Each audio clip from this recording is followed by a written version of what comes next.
Just introduce Mel Montemerlo, who needs no introduction, but it's my job. I facilitate the library history group.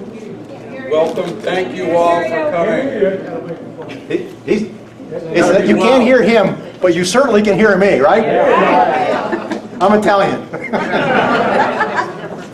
Anyway, thank you all for coming tonight. You can't imagine how, I would wake up the last couple of nights and look out and see nobody in the audience.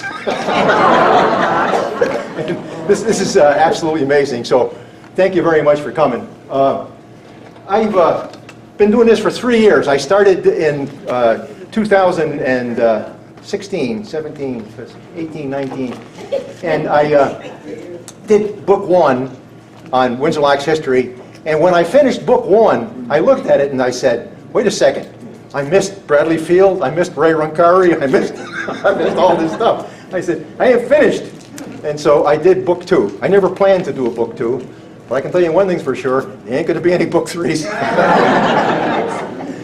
And so, and I'm sure you're grateful for that. What I tried to do, what was my goal in all of this? When I started getting interested in writing Windsor Locks history, I found that there was a dozen people who knew it very well. But it wasn't written down anywhere. I mean, you couldn't go and look up, let me see something on Memorial Hall, or let me see something on Marconi Brothers, or take your pick. So I said, what I'd like to do is to put together something that was, oh, not again.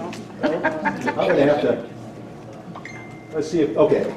What I wanted to do is to put up something where you could go and immediately find most of the stories, almost all, you can't write all the stories, most of them, and in such a way that it was easy to read and fun. In other words, no philosophy, no big words, lots of pictures, and the story behind the pictures. Pictures are really neat, but if you haven't got the story behind the picture, that's a problem.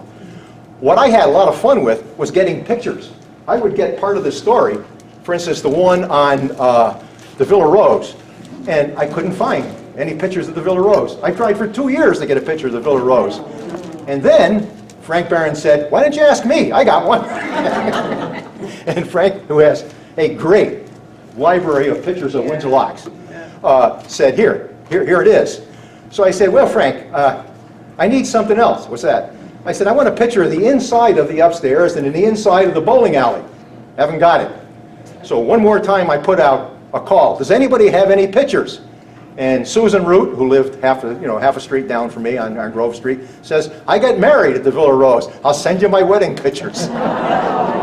Okay, and then another friend who was at Dexter's said, here's the Dexter bowling team downstairs. So I got the Dexter bowling team picture, I got the pictures from Susan Root of her wedding, and from Frank I got the other picture. So many of the pictures I got weren't in the collections of pictures, they were in family albums. And when I put the calls out on Facebook, I used 5 different Facebook pages, people sent them in. So actually this book, the 2 books, was a group process where I would write up a draft and I'd put a draft on 5 places on Facebook. And that's scary because I'm putting these drafts of a story up for people who are from Windsor Locks, who are the experts. And so what I got back was feedback. Oh, you should add this. You should take that out. Why not put the picture on this end? Here's a picture of that. So I think I counted well over 100 people who sent in information and pictures for the 2 volumes. And so, and on top of that, there was Jerry Doherty's massive set of pictures, which now number, I believe, 115,000. Is that pretty close? That's a lot of pictures, okay? But there are other picture collections. Frank Barron's picture collection really inspired me on volume 2. If you look at Frank's collection, there's something that hit me about it, which is it was like looking at a family album. There weren't any pose pictures. There was nothing formal. It was all informal shots of Windsor Locks. And I looked, you're going to see a bunch of them tonight.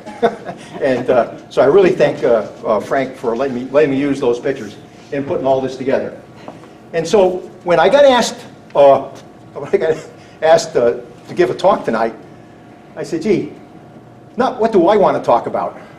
What I think most people would like to hear from Windsor Locks.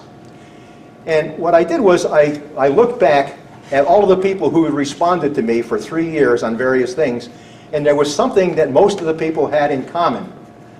And it was that most of them remembered Main Street, which means in 1970 they were at least 10 years old. So some of us in this room are of that age.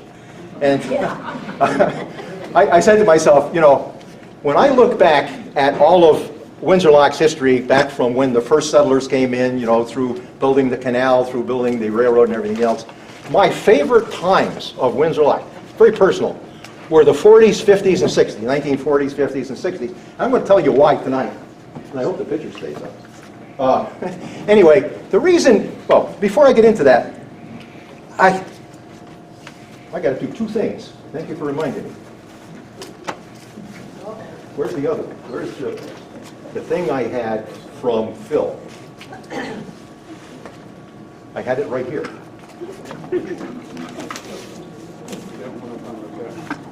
That one. Okay, well, Phil Devlin, I can't find what you gave me. Phil is going to give a talk, and Phil is going to tell you right now what his talk is. Loudly.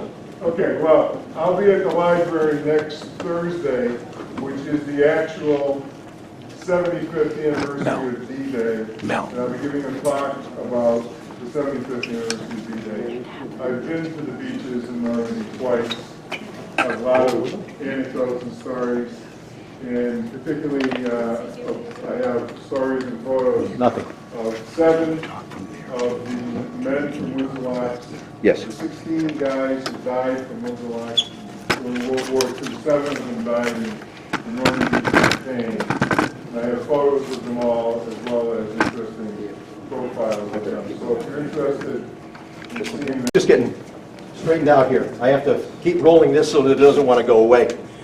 Anyway, my favorite picture of all Windsor Locks, what I tried to do here was to put this all together and to make it easy for people to get it. So I did one thing. I put the first book on the web, on the internet, so that everybody could download it for free. And last week I put the second volume so everybody could download it for free. And if anybody can't figure out how, let me know. I'll tell you so you can get it that way. But people complained to me that they didn't like to read stuff from the web. They wanted hard copies. I said, I don't want to do that. They said, do it anyway. And you don't know how that goes. The printer says, how many copies would you like? And I said, how many do you think I can sell? And he says, I don't know. And so anyway, I've been selling those copies for what it cost me to get them out. So put it together. Now, as I look at all the parts of the history, I was telling you that the 40s, 50s, and 60s were kind of my favorite. And I think of them as the golden years. And before I get in and tell you why, I want to tell you my favorite story.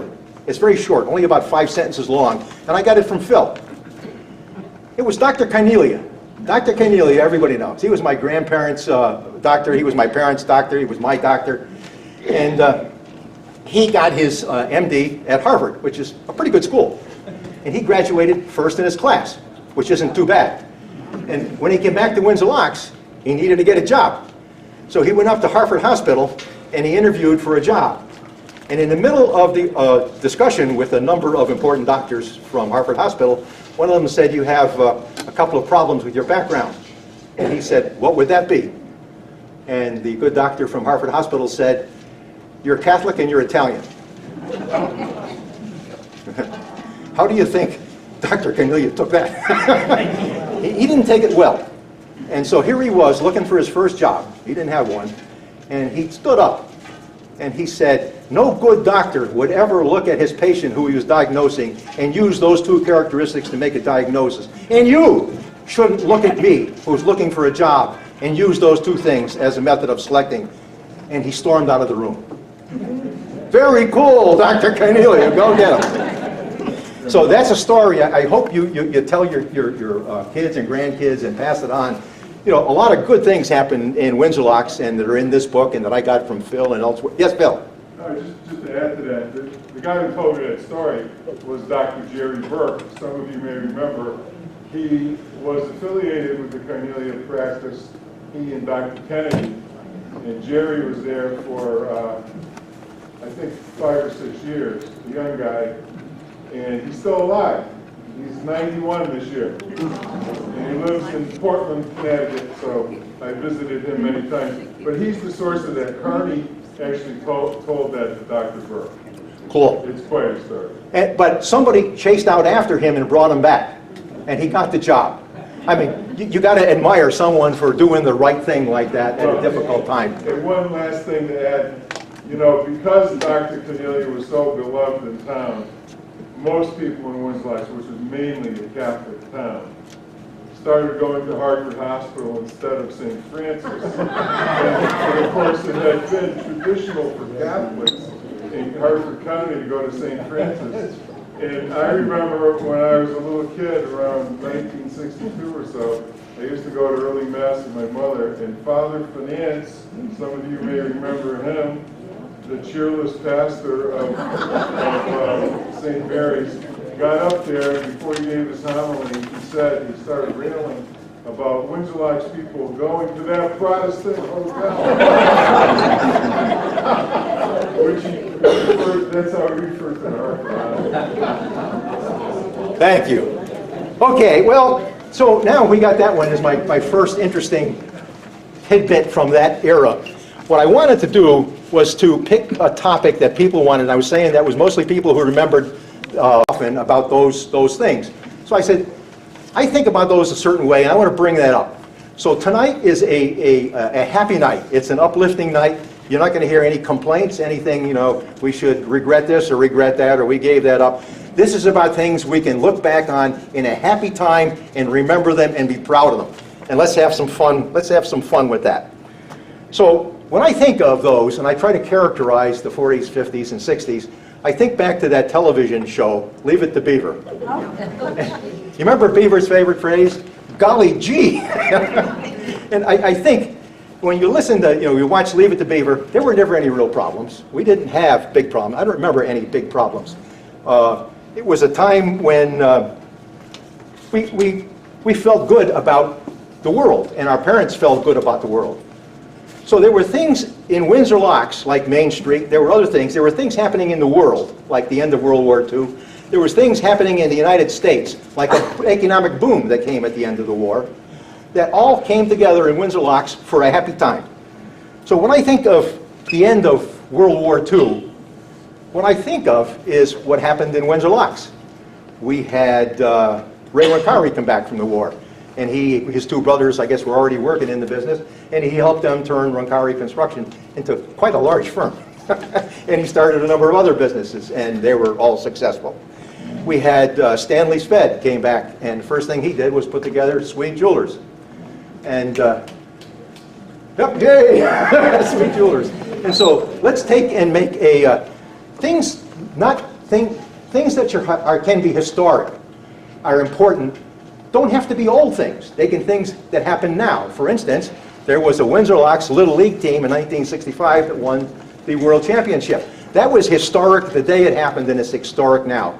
And when I think of Swede Jewelers, that's the longest lasting store from Main Street in the world. Okay? The rest are all gone. It still lives. It's thriving.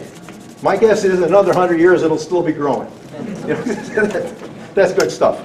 And there was Charlie Tenerowitz, started up the Charles 10. And all this happened right at the end of World War II. And at the end, oh, that thing, we gotta keep this rolling. What was going on was this big boom, and the boom happened in a couple of ways. The small businesses that were being set up, and also, I'm gonna make this thing feel happy. The other thing that was going on was Bradley Field had gone from being a military base, an army base, to a passenger place. And so Windsor Locks was building up hotels, building up restaurants, building up parking lots to take care of the passengers coming through the terminal. Also, what was happening was we had Hamilton Standard came in, and we had a guy came in and started up a small company with $2,000 from his parents. And that was Charlie Command. Charlie Command was a tremendous story. He took that $2,000 from his parents and he put together new ways of designing and developing helicopters. And he built that into built it into a company that was more than, I think, over $10 billion.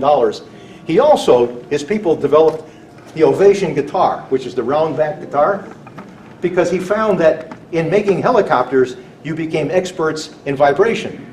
You wanted to take out vibration from those helicopter blades. Well, since they knew how to take it out, Charlie figures his people knew how to put it in. With a guitar, you wanted to vibrate it. And he came through with the Ovation, and a lot of big things were happening in Windsor Locks, is all I'm trying to say. And when they happened, Windsor Locks, boom. How could we tell it boom? Well, if you remember the 50s, and you walked from Main Street up Grove Street, where I lived, you got as far as West Street, you look west, and you look from West Street out to Bradley Field, there were farms. There was not a lot of buildings back then. And to house all the people that went to work for everything that was going on, Windsor Locks filled up in the 50s and 60s to the point where it was pretty much filled by the end of that. So Windsor Locks was booming, and that was, to say the least, good. Now, from my point of view in Windsor Locks, I thought of, when I think back to Windsor Locks, this affected me my entire life. I've worked in big cities all my life, but I've always lived in small towns. And the reason I always lived in small towns was Windsor Locks. I just liked the small town feel. And when I think of Windsor Locks that I lived in, I'm going to keep this thing handy. By the way, the last part of the talk, half of it's going to be all pictures, but the first part is some words.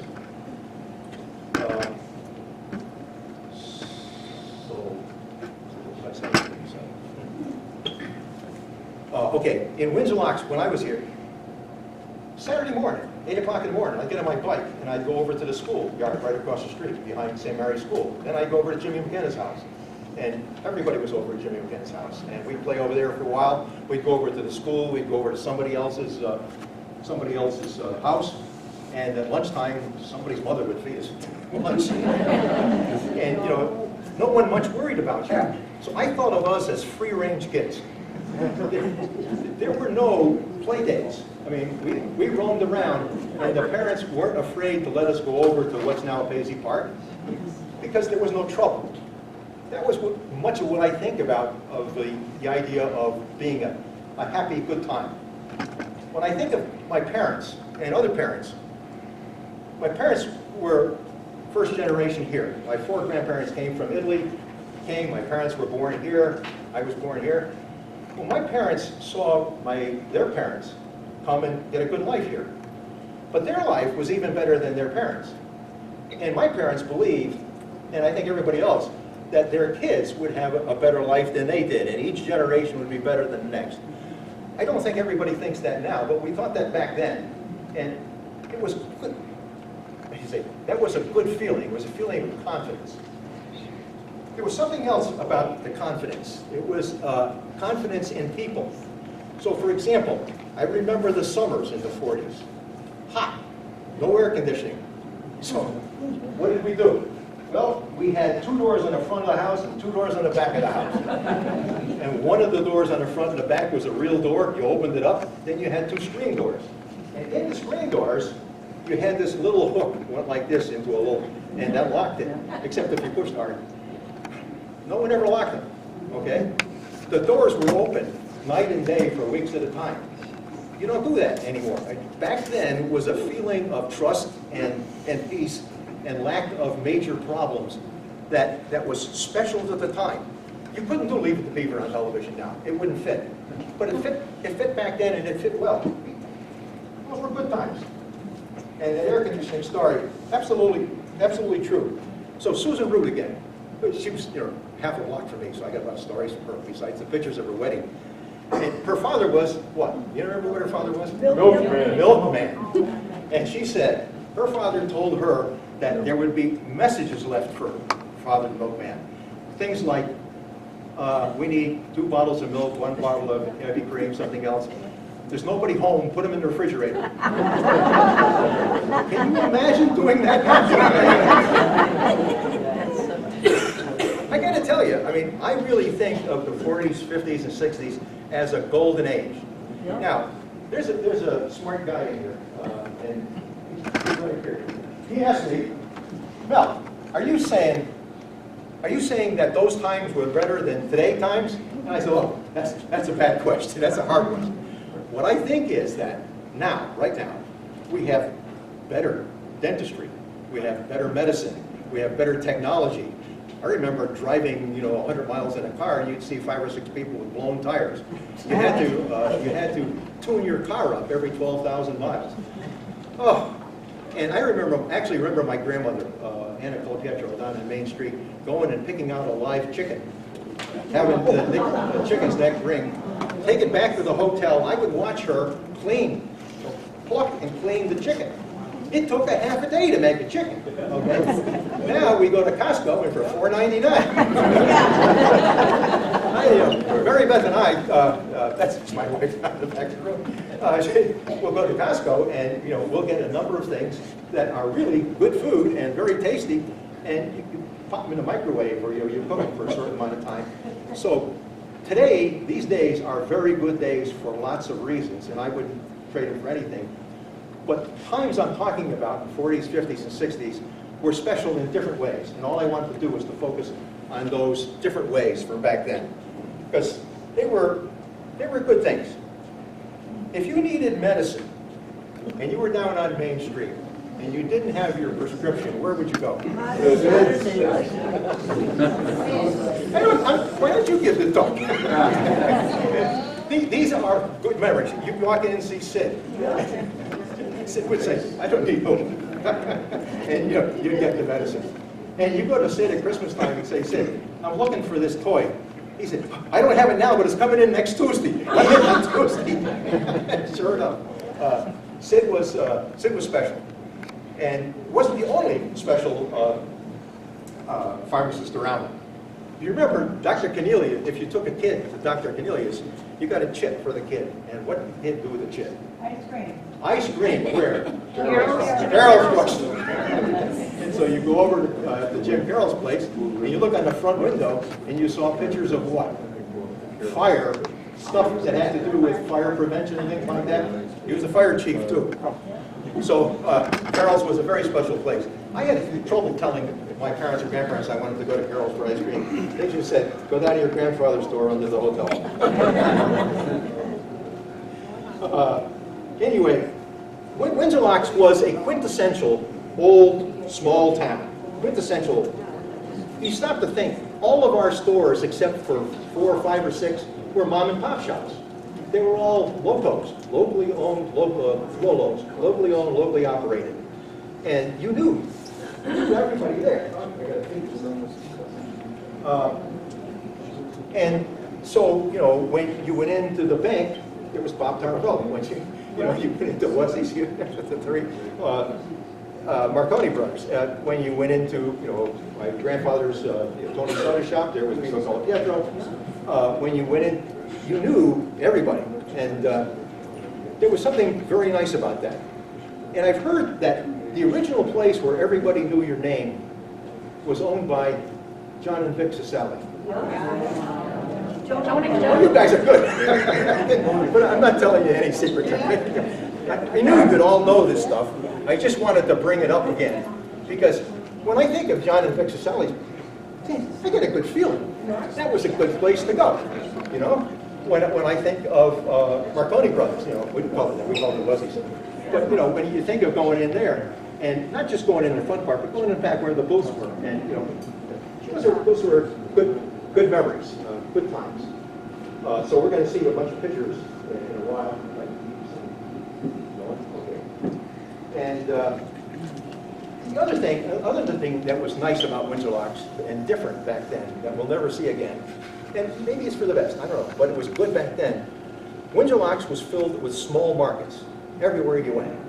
Remember some of those markets? Johnny Kappas was the closest. Oak Street.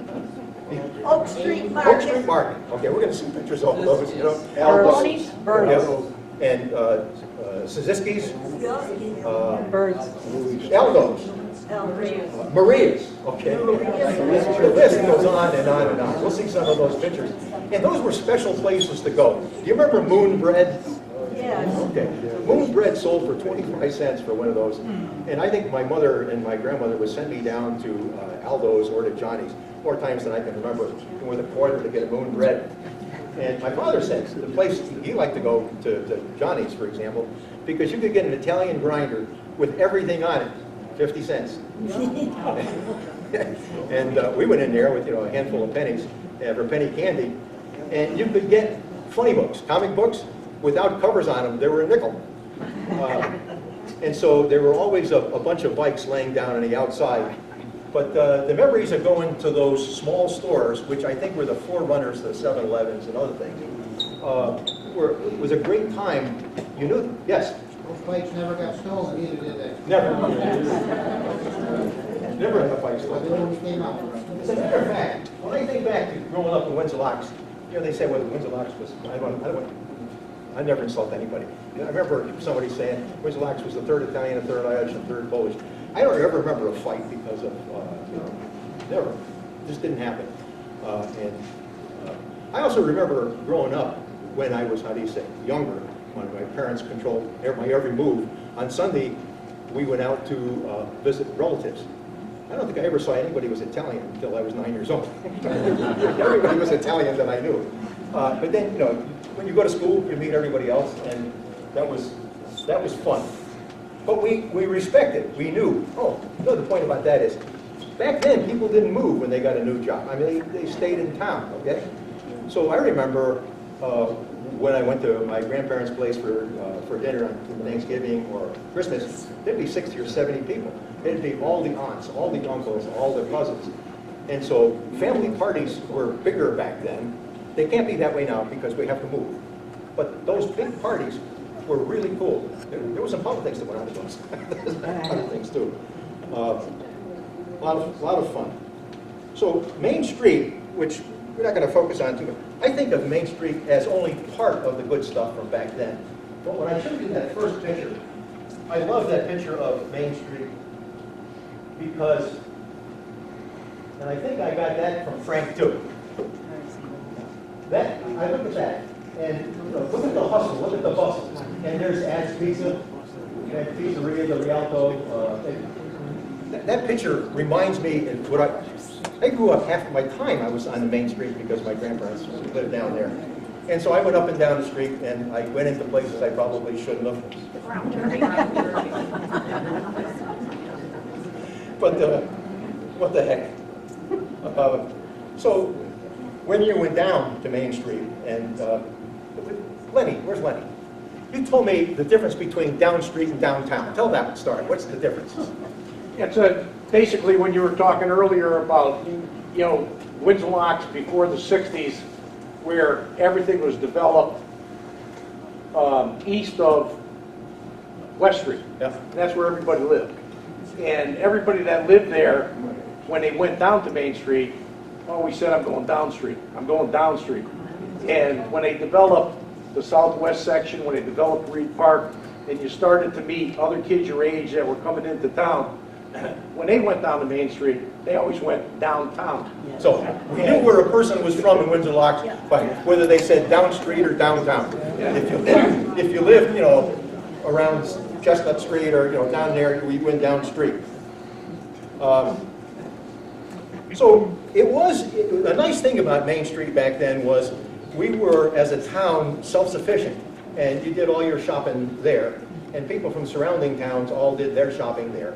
And there was something very nice, very, very warm, very, very good feeling about that.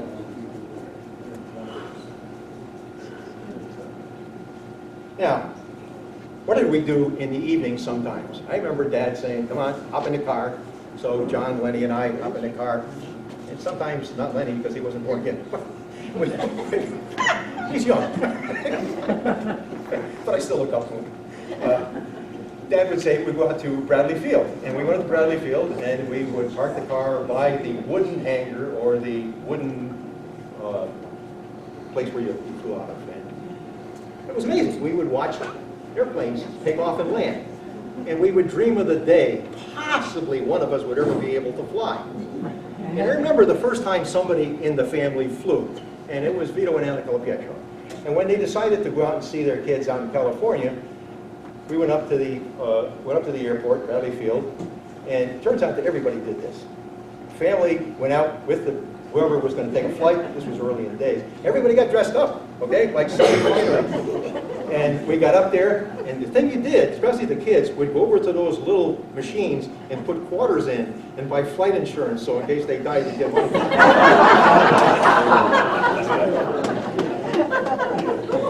I will never forget those things. I thought they were the coolest things, but they stopped it. Okay, so where else did we go besides there? There were lots of places we went. I remember East Windsor Drive-In. I remember going there in my pajamas, so in case I fell asleep, my parents could watch the rest of the show. And I also remember when I was in a drum and bugle corps a little later, we had our own bus. It was the Golden Lancers.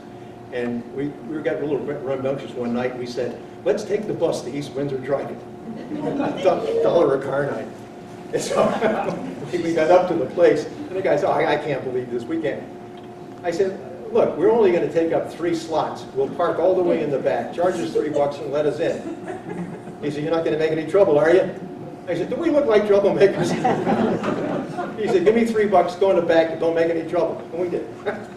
And so, good thoughts and good memories from going out to the East Windsor Drive-In. And what was near the East Windsor Drive-In where you bought things cheap? Railroad Scouts. Oh, I remember going out there on Christmas and getting high karate. Going to railroad salvage was a fun thing. I mean, kind of like going to Costco now, except but we look forward to going there and seeing what the bargains were back then. And where else did we go? One of my favorite places was you go up to Enfield and go to either Enfield Mall or Enfield Square, and on the way back, where did you stop? At a candy store. Cran's Candy Castle. My wife and children and I went to Cran's Candy Castle until it stopped, and then my kids were upset. They wanted to go to Cran's Candy Castle. And I met online a lady who worked at, yes? The woman who used to work at Cran's opened the store up in Parkland. So I was just about to say, yes, go ahead, say it. She sells the exact same candy with the old recipe. She makes the stuff. I asked once again who has pictures of the inside of Cran's Candy Castle. She was the only one who did, and she sent me pictures of inside Cran's Candy Castle, sent me information, that's all in the book. And she also sent me pictures of her new place, 6 Spoons Chocolatier. And same stuff they used to have. So my recommendation would be to drive up and get some of that good old stuff from Crane's. Now, probably if someone said, what was your favorite place to go? Didn't get there very often. Riverside Park. Okay? There was a time when Riverside Park didn't charge admission and when it didn't charge parking. And so you could go up there to meet girls or girls to meet guys, whatever. You could be there all day and not spend much money. And at night, Saturday night, what was there? Stock car racing. Who remembers Giacomo and Giacomo? Yes! Buddy Crab. Giacomo and Giacomo. Who would have believed that? I'm among friends here. Anyway, we have some similar thoughts. Huh? Barts, of course. If a teacher called your parents back then, well, shh. I went to Catholic school. If a teacher called your parents, you were in trouble. Maybe now, if the teacher's in trouble. But I gotta say, here's a story that you're not going to believe. I don't believe it. I experienced it. This is right out of, it's the strangest part of television. Absolutely true. I lived 60 Grove Street, right across from the school. And next to the school was what? The convent. So I was coming home from, I was in high school, I guess. I wasn't there anymore in St. Mary. And I was dribbling my ball, going to go over and shoot some hoops from behind, just past the convent. And so there's no one else around. And you can imagine where I was. I'm going around the school, and there's the part that is paved in the back. And I'm bouncing the ball. And someone yells, Lena! Lena's my mother's name, Mel Montemerlo. I looked around, couldn't see anybody. Lena! I turned around. Somebody said, yeah, you, come here. I looked around. There was a nun standing on, you're not going to believe this. I know it. But I started going back to church after this happened. She says, yeah, you, come here. She said, do you know Lena Colapietro? I said, somewhat. She's my mother. She said, I had your mother in 2nd grade. Where does she live? I said, across the street.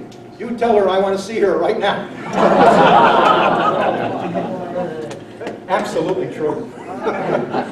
I don't believe that happened, but it did. Mother Amy.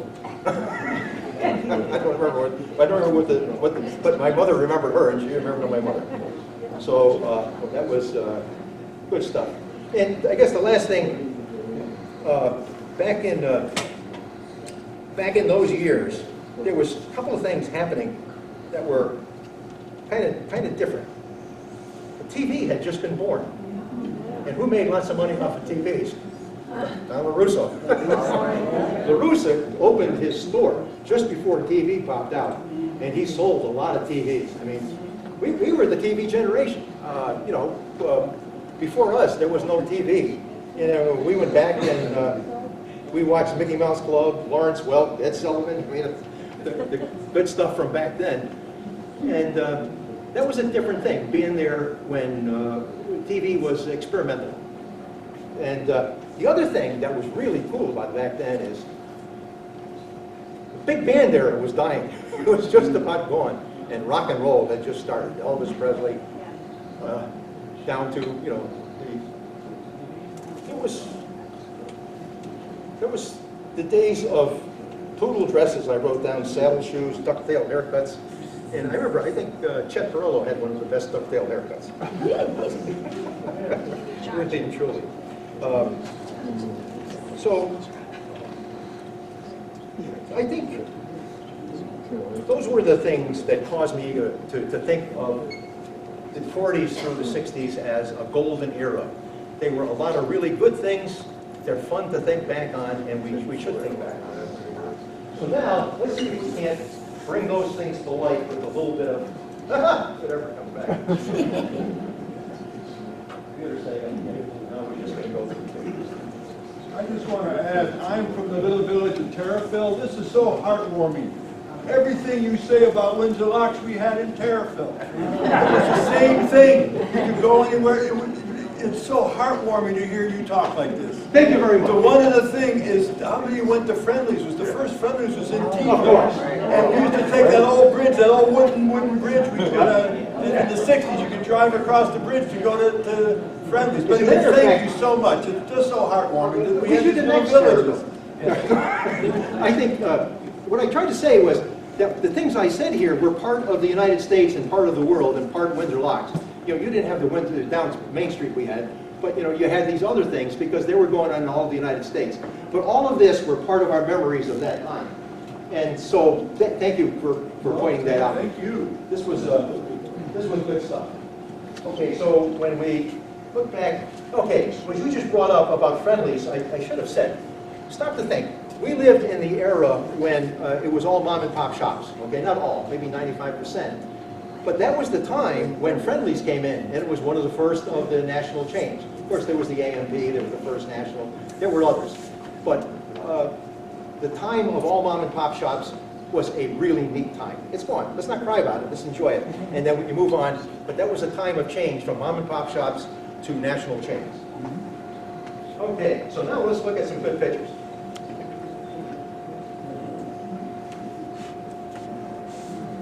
So I've sent all of this. We're going to just skip through it. I just said all of that. Those were notes. That was notes for myself. And I wanted to prove I'm from Windsor Locks. So that's my mom and dad, Lena and Mel Montemerlo, and me. I've got just as much hair now as I had back then. And when you look at me behind Coley's Hotel, you know, the nice hair. Whose house was that up in the back? It used to be, on the bottom store, there was a meat market. Who owned that? Joe Baracci. That's Joe Baracci's house. And got to give equal treatment to my brothers. There's Lenny. He hasn't changed. Anyway, so I'm really from Windsor Locks. And so you can tell this stuff is coming from the heart. Now, this I found, this is Dr. Connealy's house. This is a later picture. This is a modern picture. But let's look at what his house looked like back then. And here's something very strange. That's Dr. Connealy outside of his office enjoying a parade. And I've thought for a long time, suppose Dr. Connealy was my kid. Well, I don't want to be scared of him. But he's so damn smart. But I would say, you know, Dart, you work too hard, you drink too much Coca-Cola, you smoke too many cigarettes, you got to take, you know, you got to take this time to yourself. And he never would. He took care of everybody else. Well, he was sharp. And so now, let's look around Windsor Locks from across the street. I asked, who's got a picture of Park Chevrolet? I went through the Windsor Locks Journal, I went through everything I could find, I asked everybody. There's not a picture of Park Chevrolet anywhere in the world. If you've got one, please send it to me. But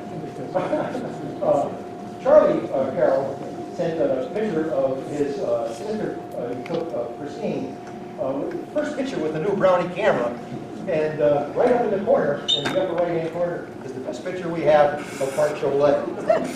That was right across from Dr. Connealy's place. So we're going to take a walk from that end of town, and we're going to go through town. But in that end of town, there was also this place, which is the new Chinese Cultural Center. That was the Burnett Mansion. Now, the Burnett Mansion, when it was first built, long before us, 100 acres. Can you imagine 100 acres in downtown Windsor Locks? I could see back when they were operating in the newspapers in Springfield, the Burnett Mansion is where big time, big money parties happen. And their pictures and their stories were all over the Springfield newspapers at that time. He was a successful physician, he was a successful businessman. What can you say? Quite a thing. So when you were up there, also you didn't have to look too far to see Burt's Market on North Street. What was that section of town called? Lay Hill. You all got 100 that's over. That's an easy question. Lay Hill. Okay. And as you're walking down toward the center of town, Dan reaches coal and ice garden. Well, now, why do I bring that up? Well, I remember, you know, coal being delivered to our house in 60 Grove Street. There's a small window in the base going into the basement. They put a chute in, and they'd shoot the coal in. My father would shovel the coal into the, furnace. He never would let me help. But never forget, that was a big business, and that was a going concern for a long time. What about ice? My parents in World War II didn't have a refrigerator. They had an ice chest. And so people delivered ice. And so well into our era, ice and coal were still important things. And we've already mentioned, and it should be mentioned again, Carol's Pharmacy, where you could get those chits filled out for your Stein ice cream, and meet Jim, who was the fire chief. And Charlie Carroll has been wonderful in sending me pictures and information about the family, which I got into both books. And so we go from there to Bidwell Lumber. There's some interesting things about Bidwell Lumber. One of them is, if you look in the back, and it was the same up at Windsor Locks Lumber, you look at the buildings that housed the wood, they were open. No locks. Couldn't put locks on. There weren't any doors. Why weren't there any doors? Well, they had the wood in there, and they didn't have big kilns like that we have now to dry out all the wood really good. So the wood was a little damper back then, and they had to leave the place open so you could air dry it somewhat. And I never heard of any wood being stolen, but it's amazing. Wide open all the time. Now, Bidwell had another store, and Lenny told me about this. This is too cool. You could go down to Bidwell's down in Main Street and pay your monthly electric bill. When you went down to pay it, you could take all your used, burnt-out light bulbs, and they replaced them for free.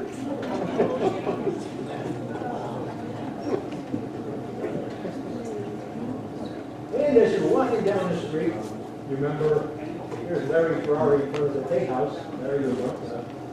Anyway, I remember Mr. Tate was a photographer. And I remember down in the base, down in the first floor, I think, didn't he sell things like wallpaper and paint and things like that? Yeah.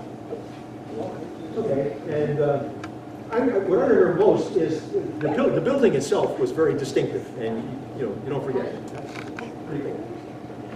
So as we keep walking, we're going on a walk here. And great picture of the brown derby.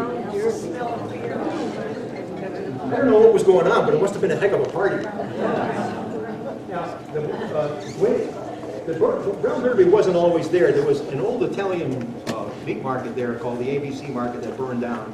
And when it was rebuilt, they rebuilt it as the brown derby. And it was owned by John Romanowski and his wife, this is a mouthful, Lorraine Malliora Romanowski. And when John died, the person who took it over was Lorraine Malliora Romanowski's father, Dave Malliora. Remember Dave? Yeah. What other thing did he run in Windsor Locks? Theater. Rialto. He lived in my grandparents' hotel, Bully's Hotel, and he took care of both those places. Nicest guy, And Lenny told me a story. I get a lot of stories from Lenny. Lenny and his friends would see Dave when he was down there, and Dave would give him a bunch of posters of the latest movie down at the Rialto, and say, go to all the stores and give them each one, tell them to ask them to put it in their window, and in return, they got free tickets to go to the movie. Right, Len? Yep, that was it. Right. And there's the brown derby without the nighttime and the rain, and you can see the other stores. I don't have a picture of it. What was the shoe store as you turned the bend? Jenkins shoe store. I looked up Jenkins shoe store, and it was there since shortly after 1900. That was a long, old shoe store, and it lasted. It was a place where a lot of people went for shoes. But I like that picture. That's a quiet picture of Windsor Locks. And then you get down to the corner. Oh, Larry's. Larry's. Larry's. Hardware. I barely remember, but if you see pictures of the windows, he sold everything. There wasn't anything he didn't have for the house. It was all in there. And Red, we haven't got time to get into this, but Red was one heck of an athlete. And before he owned this, what did he own? A gas station. He had a gas station. And the gas station sold electronics. More than enough. Windsor Locks was an interesting place, and still is. Love it. Now, I asked for who's got a picture of Blanche's bowling alley before it burned down. And I got this in the mail, and it came from Mickey Dedlick. Thank you, Mickey, who sent a number of pictures. And that's the Ferrari family. Mr. and Mrs. Ferrari. Mary was over on the side. Justina being sitting on her father's lap, and Angie over on the side. And they're in the back. It's the only picture I've ever seen that was Blanche's bowling alley before it burned down. It was Blanche's bowling alley. One time I said to my parents, I want to be a pin boy down at Blanche's. And I remember my father and mother both swore at me in Italian. If there ever was a stupid idea, that was it. And I said, but I want to give it a try. So I went down and I did. But I found that people would, just for the fun of it, mostly kids, would like to throw the ball down the alley while you were still sitting in the chair. And I told Blanche I couldn't do it. So I told my parents they were right. That wasn't a good job for me. They were right most of the time, but that time they were really right. Okay, so we're going up Grove Street. We're going to go past the school, and up on the right was Billy Stone's school bus garage. Now, a lot of people don't remember, Billy Stone had all the school buses for Windsor Locks schools for a long time, so they get too big where he couldn't take it over, and then he dropped it. And before it was the school bus garage, they remember what it would have been? Buick. They sold Buicks. Now, we're going to take a right, and we get down to the ice skating pond on Center Street. Spent a lot of time at the ice skating rink. And you can see on the right the warming shed. We did that. We spent a lot of time.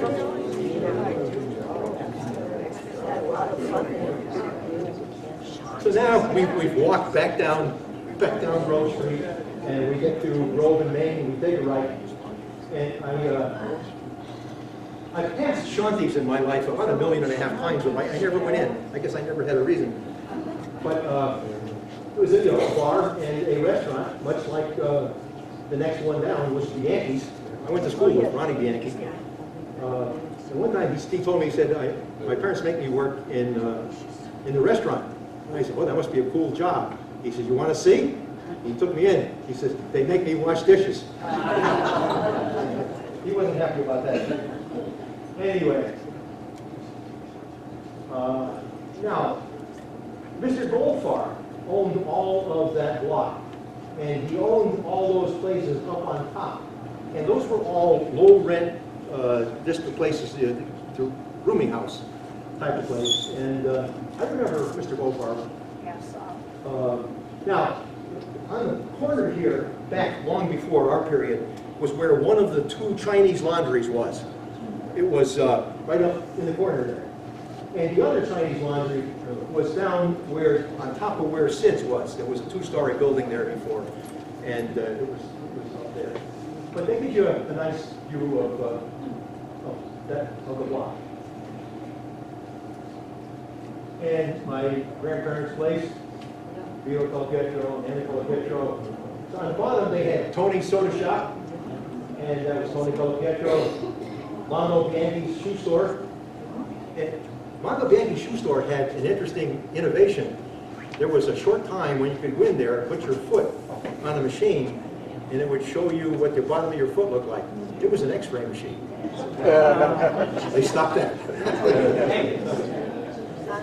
We learned. Okay, we all learned. No, now, next, I put this picture in. This is earlier than our time, but the place next to my grandfather's hotel was Central Hall. And Central Hall, on the top floor, was a gym. And 2 of the Marconi brothers were boxers and boxed at that gym. And I know that from having read it. But also my father, Leo Montemerlo, said, you know, Mel, I used to climb up to the top floor of the hotel, and above the top floor where there was kind of an attic, and he said I could climb from that attic over to Central Hall and look down and watch the fights. That's my father. And that also housed Snet and Garbarino's ice cream shop until 1938. In 1938, it became the A&P. That's what I just remember. I was born in 43, so I remember the A&P, but not that. And we get to the corner, and Don Oronzo, that was his first appliance store. And that was December 4th, 1948, when he flew Santa Claus in a helicopter, and dropped them off at the schoolyard, and there was a parade that came down here, and every parent who had a kid went downstairs, and he gave every kid a gift that day. That's why the crowd was so large. Don had a gift for business. He had a gift for business, that's the way to say. Now, as we take a right and we go up the street, I showed you a picture of Joe's place. Before, I showed you the upper floors. I was in the background. And that was what came before we had Aldo's Market. Oh, yeah, there's... So that was Joe Baracci's back here. Joe Baracci. And then it became much more formal as Aldo's. And if you look inside, there's a picture of Aldo's son Bobby and Jim Roach. Yeah, Jim Roach.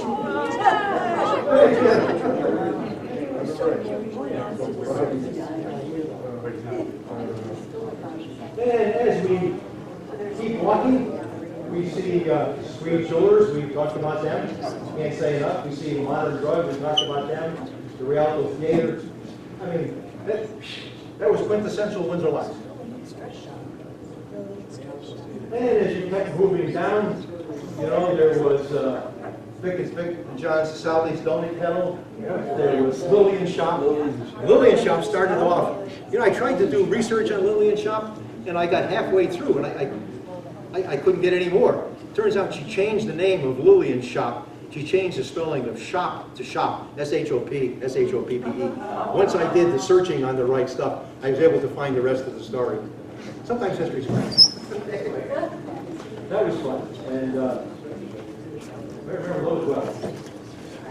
Anyway, we keep going, and probably the most famous place in town, Wuzzy's. A great ice cream store, a great teenage hangout, a Windsor Locks institution. You can't say anything more. It was the place I hear, we'll show you in a second, people, the kids who were newspaper boys and girls, that on the day they got paid, I understand, you know, they got paid, then they stopped down to Wuzzy's to spend their money on the slot machine. On the pinball. And there's the interior with Louis Marconi standing there. Don't know who the lady was. And one of my favorite pictures was in the newspaper, and it's a short story of when Windsor Locks was going through Main Street redevelopment. There were 3 people who fought it like crazy and right to the end.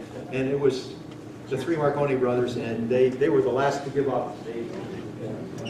And then they moved to Suffolk. And then, as we go up Spring Street, there's a very old picture of Windsor Locks Journal. Oh, yeah. And yeah, the Windsor Locks Journal is incredible. One of the longest lasting small town newspapers ever. And anything you want to know about Windsor Locks history is in the journal. It's hard to go and collect it all, but it's all there. And if you haven't gone into the archives, which are online, look up your name. Look up your mother's name, your father's name, your aunt. You'll find some interesting things. And then, as you get up to Tony Basili's was famous. It said, I've heard that Tony Basili's shoe store was in more wedding pictures than any other building. They're right across from St. Mary's Church. And took the pictures, and there were, and that's an older picture, but it's a great picture of the interior. So I went there many times back before when I wore leather shoes and had the heels and soles taken care of. Then when you turn the corner, I looked for a picture of Johnny Kappa's place, and there's another picture of Angie Ferrari Barron with Noreen. I went to school with Noreen in St. Mary's. It's about 1944. Johnny Kappa's in the background. I love that picture. And then, coming down the other side, I was looking for a picture. I asked everybody. Cambusi's had Windsor Locks Bakery. It was great, great stuff, including a crumb cake that was to die for. I couldn't find a picture of Cambusi's Windsor Locks Bakery, except for a picture of my father that had that in the background. So, thank you, Dad. When I saw that, it made me think of something. There was a Windsor Locks history book published in 1900, and Jabez Haskell Hayden. And if you got nothing to do, it's only 90 to 100 pages, and you read it, and he says, back at that time, his parents have been here since the beginning, his ancestors, since the beginning. They were some of the earliest settlers. And they passed down history, oral history, from one to the next. And Jabez took notes from his parents, his grandparents, aunts, uncles, who got it from those before him, and he wrote the book based on that. Now I thought, he did the right thing. He did all he had. He got the best information he could. But there's a problem. My grandmother, Anna Colapietro, loved to collect pictures. She never took one, but she had 700 or more photographs. Everybody gave her photographs. All these photographs, she gave them to my mother. My mother kept them and took more photographs and put them back in this big pile. I looked at this photograph. I could take and do a history of Windsor Locks based on those photographs, but there would be no non-Italians in there. So that's a joke, but it's not a joke. I mean, it's one of those things where you really have to look outside your own group. You just can't do, you know, what you heard from mom and dad. Okay, so going down on Spring Street, there's also Maria's Market, Sandy DeVinto's Barber Shop, and Edward Coper's Beauty Shop. A lot of pictures I didn't have. And of course, there's the bank in Carlisle. My favorite is the next picture, which I made myself. I added in a flying saucer. And somebody said, that's Bob Taravella arriving late for work. Gotta have a little humor. Don't tell anybody that's a real picture. By the way, all of this is going to be put online. So you can download all these pictures and the story and everything else. And I hope you use the pictures to show people. And it'll take me a week to get it up. And as the original pastry shop became a pizzeria and it's still going strong. And Windsor Locks' big four pizza shops have been around for a long time. And there's my favorite picture of Windsor Locks. Again, I use that a lot. Here's a fun one. This is Red Larry's mobile station. And that was the last, I heard, I can't prove this. I heard it was the last gas station that had pumps on the street.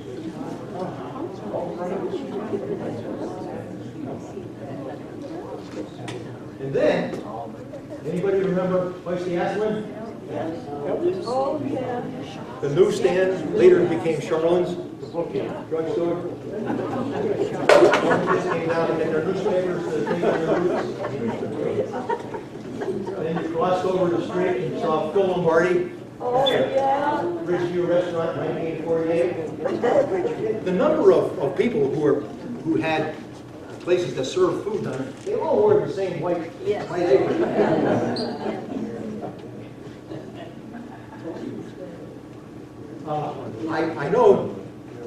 I knew before they died. I know two of his kids and one died. Tommy Zacchio's Pontiac dealership, the one on the right. I heard said, I can't prove this, but his son told me that was the first gas station that had an overhang so you could drive under and get gas while not getting rained on.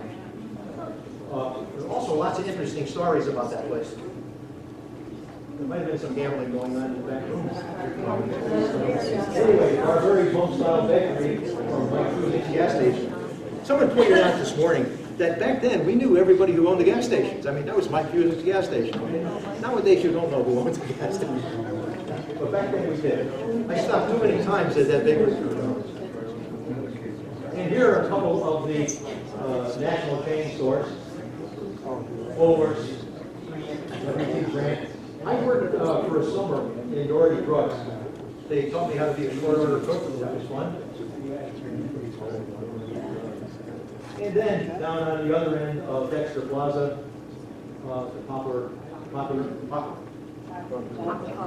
And you notice there weren't many poles.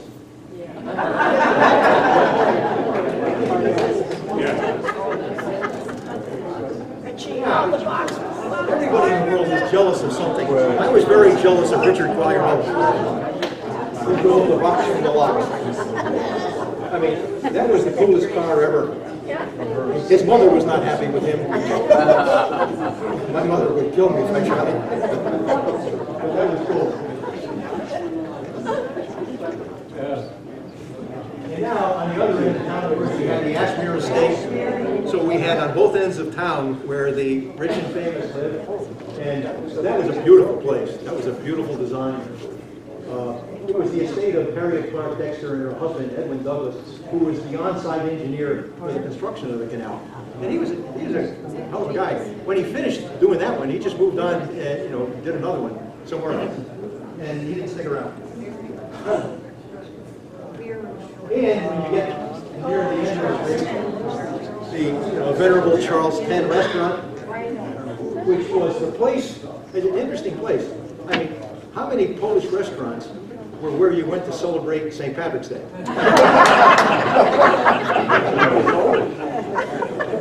You got to think about that one. That's philosophical. But Anne was a pretty good Italian cook.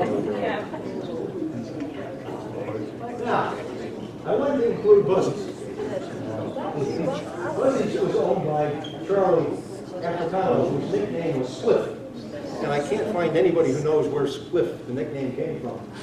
But once again, I can't prove this. I told you the things I can't prove. But that he heard he won this in a card game.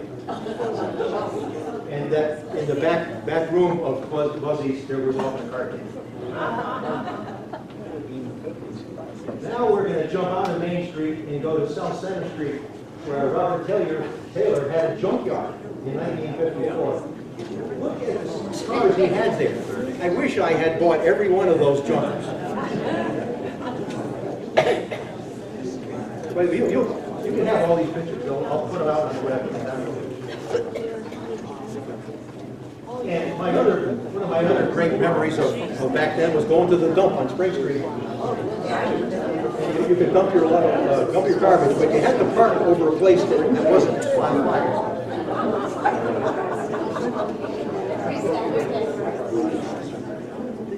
Anybody remember Louis Market? Dollar General? Look at Janae. And now, Graham Hosiery out on Turnpike Road. To me, the most interesting thing, other people had other interesting things, but Graham Hosiery had a front window, and it had a display. And in all the years it existed, the display never changed. Anyway, Graham Hosiery. Now, when the guy who ran Graham Hosiery saw that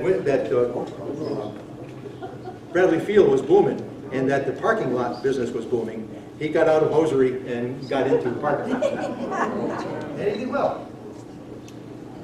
And here's the picture that I got from Frank. It's a little rose. Thank you, Frank, for everything you've done. And there is my friend Susan Root with Rick Beck, back in 1964, upstairs. And downstairs was the bowling center. And in my book on a chapter on bowling, you know, this was duck pins rather than pen pins.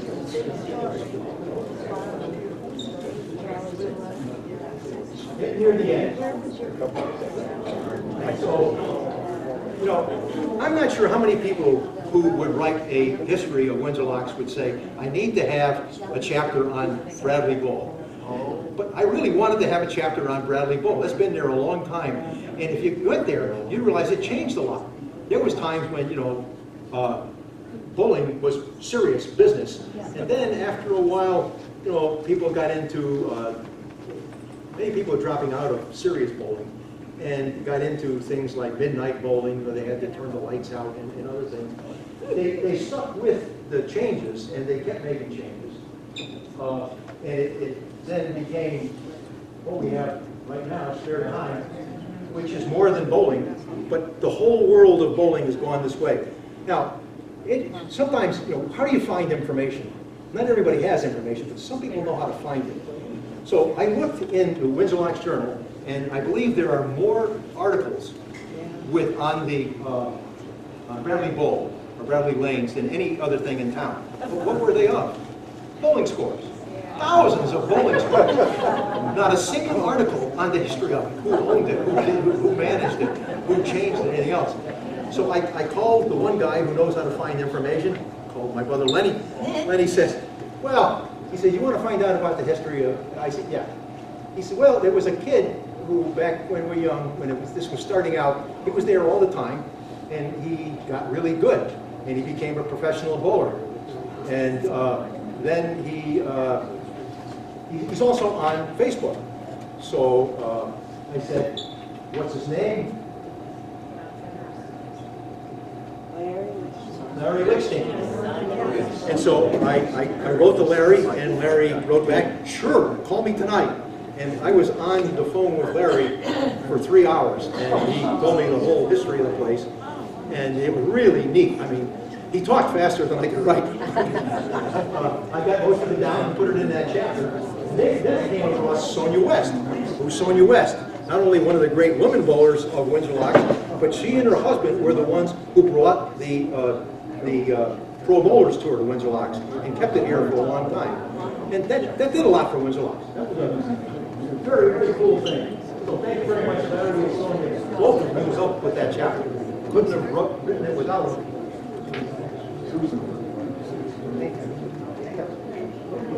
You mentioned Charlie Command before. You can't say too much about Charlie. He was quite a guy. But that's, you know, and here's Chet Perillo with Charlie Command. I know a famous person. Chet. And here it is, Radley Field, first passenger terminal. I remember that well. Made out of woods. 1947. And there's the original passenger. You can still see it. It's across the river. You can't predict everything that's going to work and everything that's going to fail. And so the last picture in this group, Hamilton Standard did spacesuits. I worked for NASA for 30 years, and I was lucky enough to work with Hamilton Standard on spacesuits. So I had to get that picture in there. Now, last year at this walk, we took the picture on the left here, and Bill Fournier, Chet Perillo, and myself up here. We didn't have Frank Barron or Jerry, so I hope tonight, after this is over, we get the gang together again and take a picture. These guys all helped in my writing of the two books. Couldn't have done it without the pictures, the knowledge. You know, I would call these folks up. Frank gave me information about Rambosery, about other places. As a policeman, Frank knew everything. Thank you for sharing that with me, Frank. And Jerry Doherty's got more pictures. I used many of Jerry's pictures. And Bill and Chet and Nikki, Bob, I called more times. And I apologize for all those impositions, but thank you very much for the help. Couldn't have done it without it. So, I wanted to take 20 minutes.